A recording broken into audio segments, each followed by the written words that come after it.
Bom, e chamamos Diogo Schelp para comentar sobre tudo que percorre o âmbito político no dia de hoje. Schelp, boa tarde para você. Seja bem-vindo ao Jovem Pan agora. Boa tarde, Kalina. Boa tarde a todos. Bom, hoje mais uma oitiva silenciosa, Schelp, porque o depoente usou do direito de não responder às perguntas. Como é que você vê o atual quadro investigativo da CPI? Olha, Kalina, a CPI parece estar se encaminhando para a reta final das investigações, né? Os depoimentos têm sido menos bombásticos do que a gente viu antes do recesso parlamentar. São figuras menos relevantes, obviamente, da política que têm ocupado o banco de depoimento.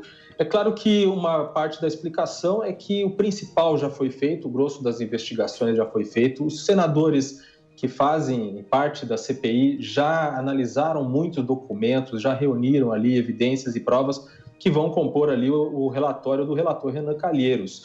O depoimento de hoje desse advogado da Precisa foi mais um desses depoimentos em que se ouviu aí uma tentativa de blindar a empresa, no caso a Precisa, e o governo dessas investigações em torno da Covaxin.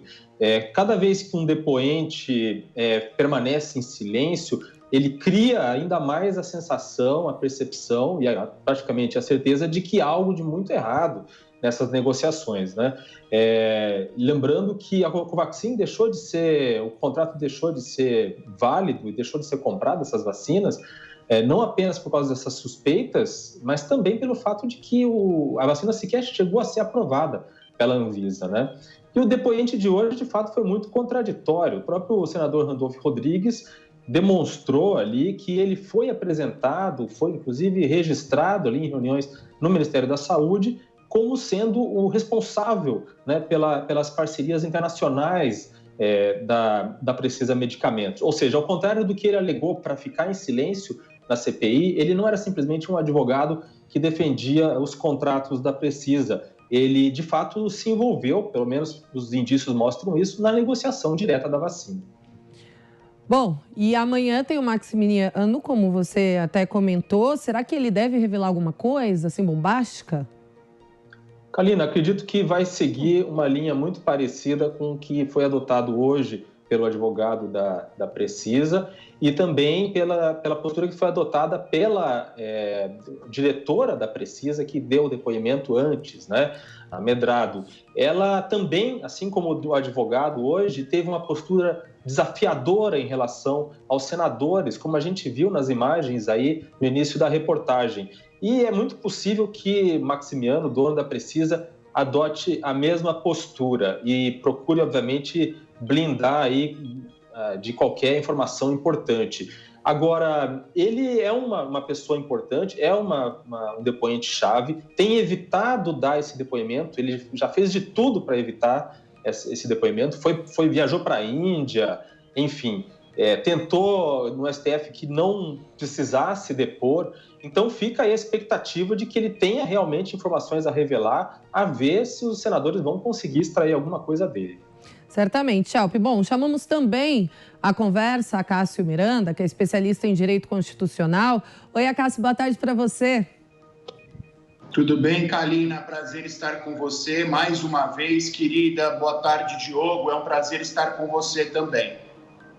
Tudo certo, prazer é todo nosso.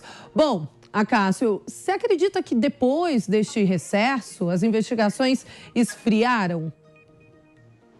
Sim, o Diogo bem ponderou. Quando nós olhamos, entre aspas, para o currículo daqueles que estão sendo convocados e o grau de participação destas pessoas nos atos que levaram à instauração da CPI, resta muito nítido que houve um esfriamento, houve mais do que isso, houve um esvaziamento, mas eu confesso, Kalina, que vejo isso com certa preocupação, porque tal esvaziamento pode demonstrar duas coisas. Primeira delas, a CPI já formou a sua convicção antecipadamente, sem que todas as pessoas fossem ouvidas e sem que todas as provas fossem produzidas, ou, segundo ponto, os elementos que a CPI juntou até aqui são inconclusivos e eles estão tentando reacender as discussões, mas não têm conseguido.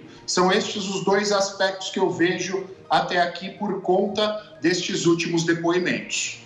Bom, e mudando um pouquinho de assunto, é uma pergunta que eu faço para os dois, vou pedir para o Diogo responder primeiro, que é sobre a denúncia do MPF contra Alan dos Santos, de que ele ameaçou o ministro do STF, presidente do TSE, Luiz Roberto Barroso. Como é que você enxerga essa situação, Diogo?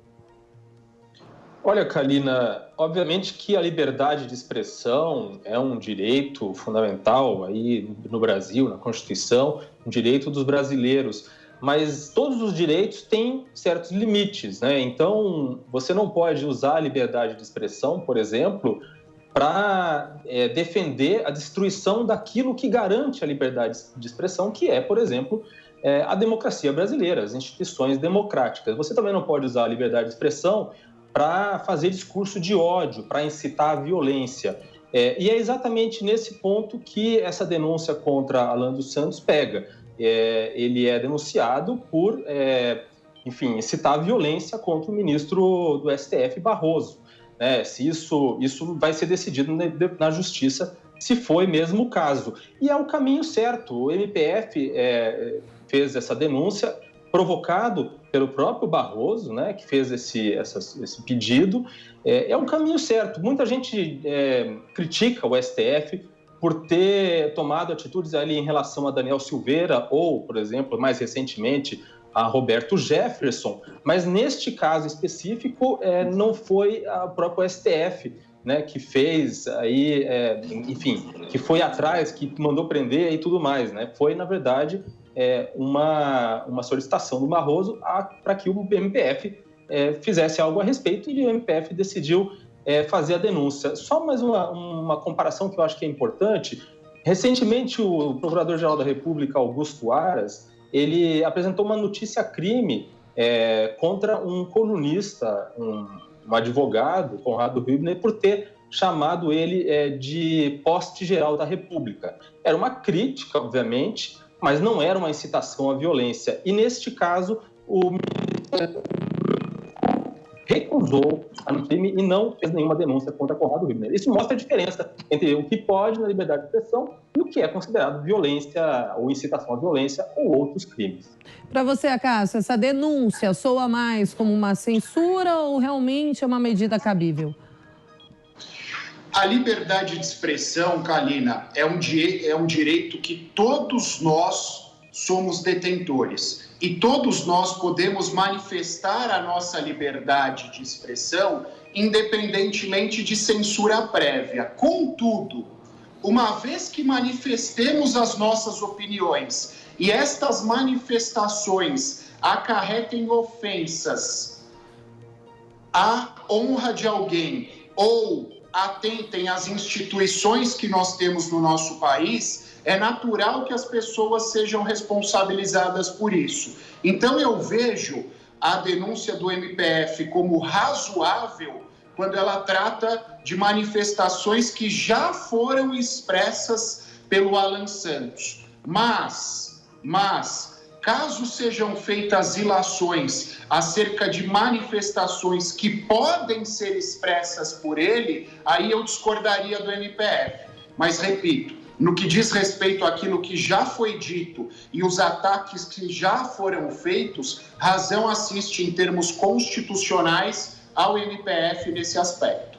E, por fim, já os senadores entraram com pedido de investigação ao Procurador-Geral da República, Augusto Aras, sobre o crime de prevaricação em relação aos supostos ataques às urnas eletrônicas. Quero saber a opinião de vocês também sobre essa justificativa usada pelos parlamentares de que Aras se omitiu a esses ataques e se recusou a atuar em defesa do regime democrático no Brasil. Primeiro, agora o Acácio.